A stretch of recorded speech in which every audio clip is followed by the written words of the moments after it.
Gentleman is recognized.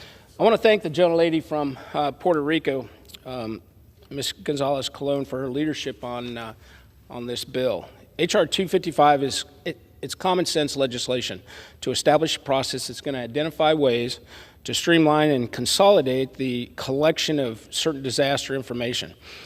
While the Federal Emergency Management Agency, or we know as FEMA, is the lead federal agency on disasters, there's often many federal agencies involved in the disaster response and recovery process, and it's critically important that these agencies are all working efficiently to minimize overlaps in their assessments and utilize new technologies to streamline the processes. Specifically, this legislation is going to establish a federal working group led by FEMA to coordinate with the Council of the Inspectors General on Integrity and Efficiency to identify ways to reduce duplication and streamline the federal damage assessment process. This is just a good government bill, and it's going to help improve disaster recovery efforts, which were previously passed by the House in both the 116th and 117th Congresses. I would urge support of this legislation, and I would reserve the balance of my time. The gentleman from Missouri reserves. The gentleman from Washington is recognized. Mr. Speaker, I yield myself as much time as I may consume, and I rise in support of H.R. 255, the Federal Disaster Assistance Coordination Act, introduced by Representatives González Colón, Peters, and Plaskett. This legislation amends the Disaster Recovery Reform Act to help federal agencies streamline and consolidate information collection and preliminary damage assessments following disasters. After a major disaster, there is no time to wait for bureaucracy. However, federal recovery assistance following disasters is currently hampered by inefficient information collection and assessments conducted by multiple agencies. This bill will remove information collection barriers that currently impede disaster aid. It creates a working group to identify duplicative assessments and propose their elimination. Further, it would streamline federal disaster recovery efforts by concluding that a single agency is sufficient to conduct damage assessments to account for the needs of disaster victims. The federal government can and should be doing this work smarter. I support this bill, urge my colleagues to do the same, and I reserve the balance of my time. Reserves. The gentleman from Missouri is recognized. Thank you, Mr. Speaker. This time I would yield such time as she may consume the gentlelady from Puerto Rico, Ms. González Colón. The gentlewoman is recognized. Thank you, Mr. Speaker. And I want to say, first of all, thank you to Chairman Grace for his leadership and for acting so swiftly to bring this bill to the floor of the House. And I proudly rise in support of my bill, H.R. 255. I will also like to thank Representatives Scott Peters from California and Stacey Plaskett of the U.S. Virgin Islands and Neil Dunn from Florida for co-sponsoring this legislation. I think H.R. 255 will establish a process to identify ways to streamline and consolidate the collection of certain disaster information to start the recovery process for individuals and families that were devastated by any natural disaster.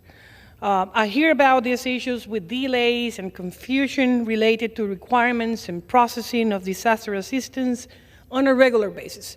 I meet with the mayors of the island, and this is just the case of Puerto Rico, but I do know we do have the same process and the same situation across the nation. And this is a significant source of frustration for my mayors, for my constituents, as well as the people all over the country. While FEMA is the lead agency, federal agency on disaster, many others are also often involved in disaster response and recovery, like, for example, the Department of Housing and Urban Development and the Small Business Administration, just to name a few.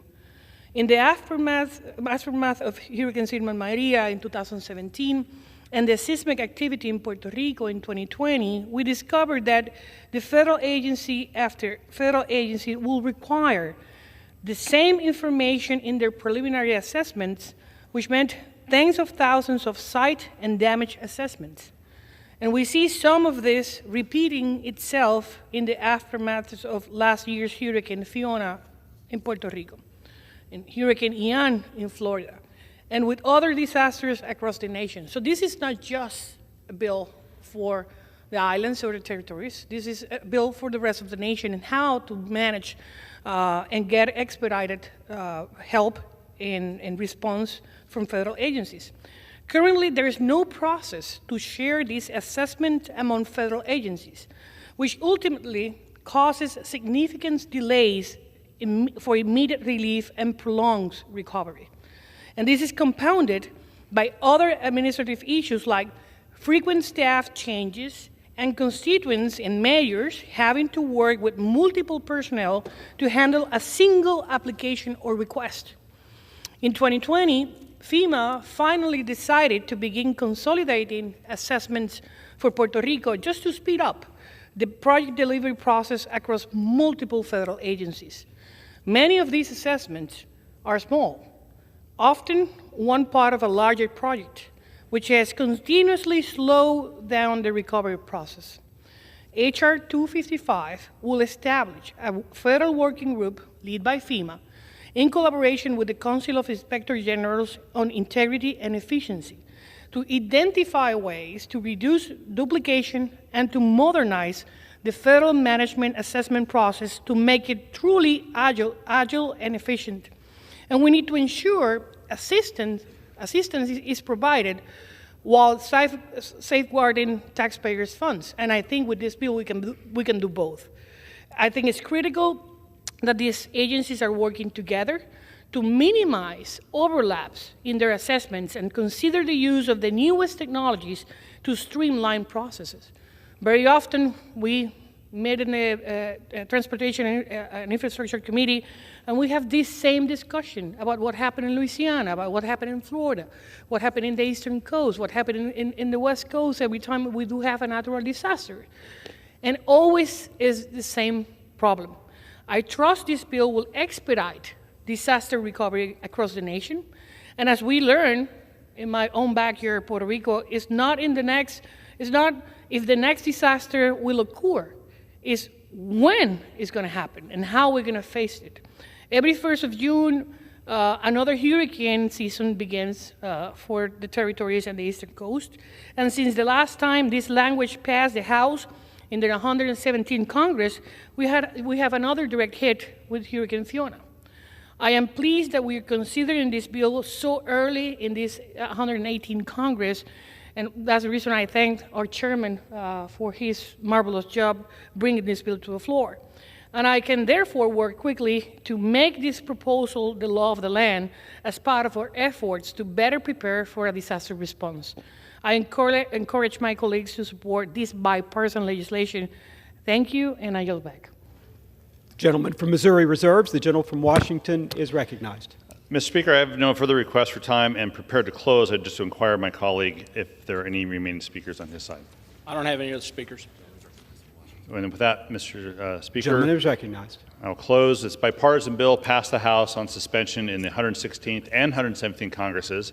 It will help disaster survivors by taking a step towards streamlining the federal government's fragmented approach to disaster assistance, and I urge my colleagues to support it and yield back the balance of my time. The gentleman yields back. The gentleman from Missouri is recognized. Thank you, Mr. Speaker. In closing, H.R. 255 it's just good government legislation that's going to help streamline disaster recovery efforts by improving the coordination and efficiency of federal agencies involved in disaster assistance. I urge support of the bill, and with that, yield back the balance of my time. The gentleman yields back. The question is, will the House suspend the rules and pass Bill H.R. 255? Those in favor say aye. Aye. Those opposed, no. In the opinion of Chair, 2/3 being in the affirmative, the rules are suspended. The bill is passed, and without objection, the motion to reconsider is laid on the table.